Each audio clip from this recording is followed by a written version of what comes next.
ولنتاینت مبارک عزیزم. ولنتاین شما مبارک. شما آقای مبارکی ولنتاین شما مبارک باشه. الهی چقدر خوبه که حالا به مناسبت‌های مختلف چه جهانی باشه چه ملی باشه یک بهانه‌ای پیدا کنیم برای تبریک گفتن به هم دیگه، برای انرژی مثبت دادن به هم دیگه و حتی عشق ورزیدن به هم دیگه. چه ایرادی داره؟ آفرین.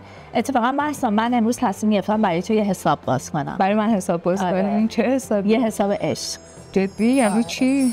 ببین حساب عشق اینجوریه که وقتی دو تا پارتنر، حالا دو تا دوست، دو تا رفیق با هم هستن، میان یه حسابی برای هم باز میکنن و هر روز اینو شارژش میکنن. چیکه؟ الان تو میتونی یه مثال بزنی چه جوری میتونی این حسابو پر کنی؟ یعنی میشه همون محبت کردن به عزیزان دیگه. خب من میتونم مثلا برای اون دوستم که خیلی علاقه‌منده به کتاب و کتابخونه یه کتاب براش بخرم، سورپرایزش کنم، واسش بفرستم دم خونه. باریکلا. یا حتی میتونی صبح که از خواب بیدار میشی یه لبخند کوچیک به پارتنرت بزنی.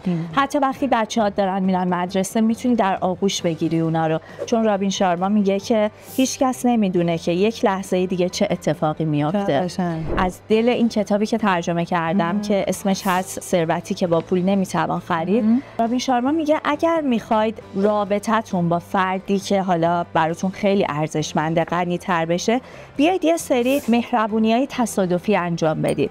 همین که من بیام برای تو که نشستی یه لیوان چایی بریزم و بذارم جلوت، همین باعث میشه یه سکه به اون حساب عشق اضافه بشه. چقدر قشنگ.